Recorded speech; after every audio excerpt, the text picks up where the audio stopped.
صوفی جو شاعری ہے اسے ایک روحانیت کے حوالے سے کہیں یا تصوف کے حوالے سے اس کو ایک بہت بڑا رتبہ حاصل جی ہے، جہاں انسان جو ہے وہ مطلب اتنا اللہ کے قریب چلا جاتا ہے یا اس کی محبت میں اتنا گہرائی میں چلا جاتا ہے کہ دنیا داری سے، دنیا کی چیزوں سے وہ جو ہے نا وہ اپنے آپ کو پاک کر لیتا ہے۔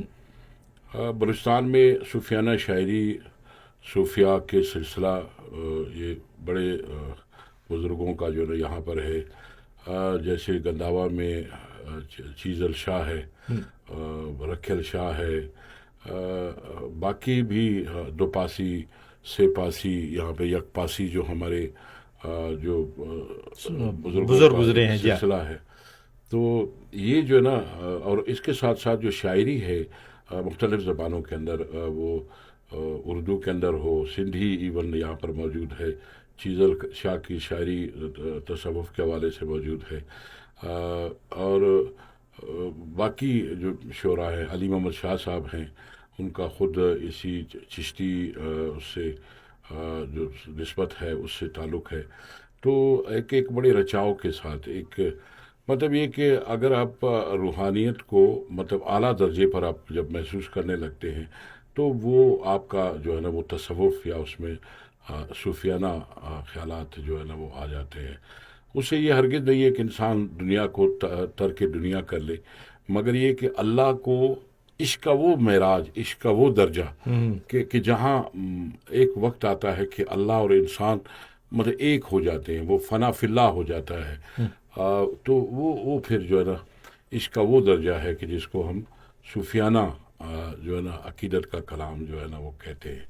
تو مسئلہ یہ کہ ایک بہت بڑے سلسلے ہیں، ان حوالوں سے بڑی روحانیت والے معاملات ہیں، انسانوں سے محبت ان کا ایک مسلک ہوتا ہے کہ بغیر کسی مذہب کے علاوہ رنگ و نسل یا دوسرے حوالوں سے انسان جو ایک دوسرے کو الگ کرتے ہیں، وہ تمام انسانوں کے ساتھ محبت کا پرچار کرتے ہیں۔ لیکن اب دیکھتے ہیں کہ پاکستان خاص کر سندھ میں صوفی شعراء اور پنجاب میں مثلا بابا بلے شاہ ہے، شاہ عبداللطیف بٹائی ہے، عثمان مروندی ہے، اور خوشحال خان خٹک ہے، ایون بابا فرید ہے، یہ سارے شعراء نے اسی ڈگر پیش صوفیانہ ان کا کلام آج بھی موجود ہے۔ اور وہ جو ایک سگڑ ہوتے ہیں یا باقاعدہ مشاعرے وہاں منعقد ہوتے ہیں، شعراء حضرات جاتے ہیں یا ہمارے فنکار بھی ان کا کلام پیش کرتے ہیں، تو ان کے کلام میں ایک کشش سی ہوتی ہے۔ عام شاعری کی نسبت سے صوفیانہ کلام کو زیادہ لوگ پسند کرتے ہیں، اس کی وجوہات کیا ہیں؟ اصل میں یہ ہے کہ یہ ایک محبت کا پیغام ہے۔ مثلا یہ کہ وہ محبت کے انسان محبوب نہ رہے، اور جو حب رکھنے والا ہے وہ حب رکھنے والا نہ رہے، اس کے اندر جو ہے نا اتنی قربت پیدا ہو جائے کہ اس میں فرق کرنا مشکل ہو جائے۔ تو یہ بڑے مقامات ہوتے ہیں کہ اس میں انسان ڈوب کر جو ہے نا اپنے اللہ سے محبت کرتا ہے، اپنے رسول اکرم صلی اللہ علیہ وآلہ وسلم سے محبت کرتا ہے، اور اسلام سے، اپنے دین سے۔ اور یہ تصور غلط چلا گیا ہے کہ لوگ کہتے ہیں کہ دین سے دوری کے حوالے سے لوگ اس طرف چلے جاتے ہیں، اس کا بالکل تعلق نہیں ہے۔ یہ جو بزرگان دین ہیں انہوں نے اسلام کو مد نظر ہی رکھتے ہوئے، اس کے احکامات کو مد نظر ہی رکھتے ہوئے جو ہے نا محبت کے اس پیغام کو پھیلایا ہے۔ اور یقیناً دیکھیں نا، آپ کہتے ہیں کہ سرائکی میں ہے بابا بلے شاہ، شاہ لطیف بٹائی، سچل سرمست ہے، اور بھی بہت سارے ہیں ہمارے۔ تو ان کو لوگ کیوں محبت کرتے ہیں؟ آج بھی اس کے کلام کو پڑھا جاتا ہے، بڑی عقیدت کے ساتھ پڑھا جاتا ہے۔ تو اس لیے کہ اس میں وہ پیغام میں عالمگیریت بہت ہے، اس میں ایک کشش موجود ہے۔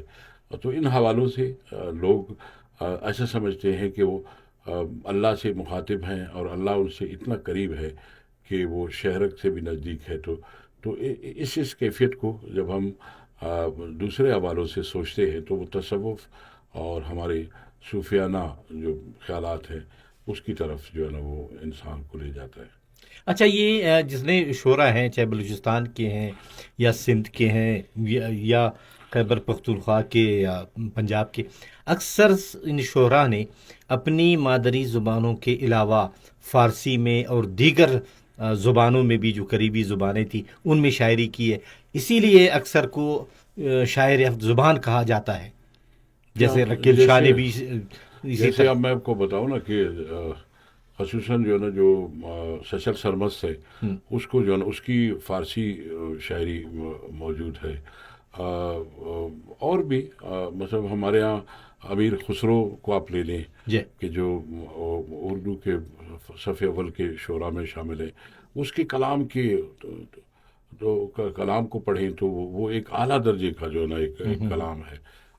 تو اس کو جب انسان پڑھتا ہے اور ایک ایسا وجد کے ایک عالم میں چلا جاتا ہے، ایک ٹرانس میں چلا جاتا ہے، تو پھر انسان سے یہ ساری چیزیں لالچ، غرض، حسد، یہ انسانوں سے نفرت، یہ ساری چیزیں جو ہے نا وہ مٹ جاتی ہے. تو ایک اللہ بچ جاتا ہے، اور ایک طرف اللہ ہے، دوسری طرف بندہ ہے، اور بندہ اپنے ہی ذات کے اندر ہے. وہ ایسا نہیں ہے کہ وہ خدا نہ خواستہ وہ اللہ کے حوالے سے کسی گستاخی کا شکار ہوتا ہے. بالکل ایسا نہیں ہے. وہ اللہ کے اس ربوبیت کو، اس اسٹیچر کو سامنے رکھ کر ہی وہ اللہ کے ساتھ ہم کلام ہوتا ہے. تو بڑی چیزیں ہیں. تو مثلا کبھی شاہ لطیف بٹائی کو اگر دیکھیں تو، یا سچل سرمست کو، یا چیزل شاہ کو، یا باقی جو ہمارے بابا بلے شاہ ہے، یا فرید بابا فرید ہے. بابا فرید ہے، تو اب ان کے کلام کو ابھی بھی آپ دیکھیں تو ایسا لگتا ہے کہ آج کے دور کی بات کر رہے ہیں. کیونکہ محبت ایسی چیز ہے جو حرف اول سے لے کر حرف آخر تک جو ہے نا، یہ محبت کا پیغام جو ہے نا، یہ کہیں بھی مار نہیں کھاتا ہے. وہ کبھی بھی مات نہیں ہوتا اس کو. مثلا ماضی میں بھی محبت تھی، حال میں بھی ہے، اور تا قیامت اور رہی. انسان کے گھٹی کے اندر میں کہتا ہوں کہ محبت موجود ہے.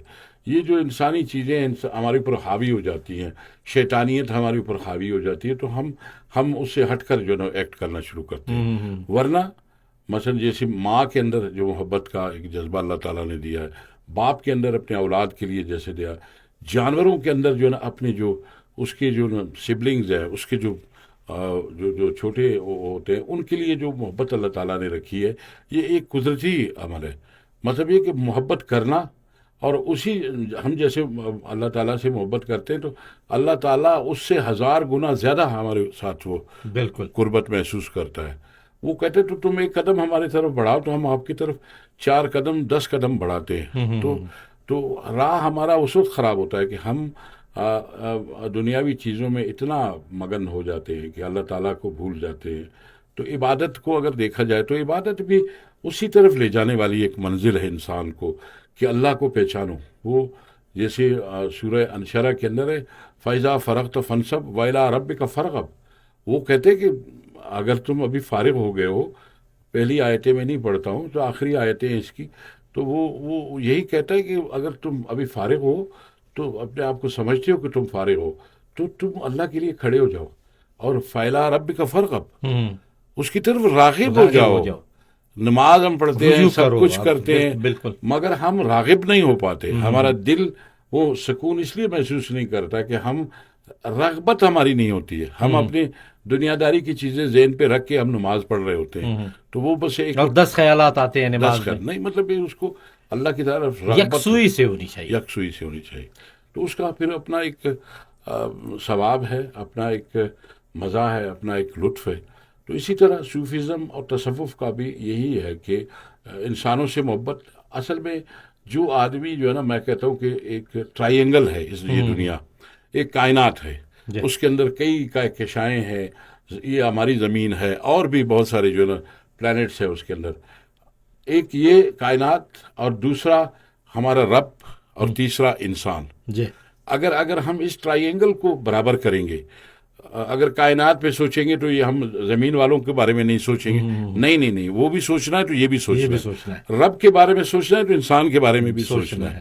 تب یہ اگر ٹرائی اینگل ہمارا بہتر ہوگا، ہے نا، 180 ڈگری والا ہوگا، تو پھر ہم جو ہے نا اپنے اپنے آپ کو صحیح کہہ ڈگر پر سکتے ہیں چل سکتے صحیح ڈگر پر ہوں گے. تو اسلام کا بھی یہی جو ہے نا وہ پیغام ہے، لب لباب ہے کہ جو انسانوں سے محبت کرتے ہیں وہ سب سے زیادہ اچھے لوگ ہوتے ہیں. دیکھیے اب جو ماں ہے وہ اپنے بچے سے کتنی محبت رکھتا ہے، کیا اور اللہ تعالیٰ کہتا ہے کہ اگر فطری عمل ہے. ٹھیک ہے نا، وہ فطری عمل ہے. ہاں. اللہ تعالیٰ کہتا ہے کہ اگر میری طرف آپ قدم بڑھاؤ گے تو ماں کی محبت اپنی جگہ وہ مستحکم ہے، مسلم ہے، لیکن اللہ تعالیٰ 70 گنا زیادہ اپنی بندوں سے محبت کرتا ہے.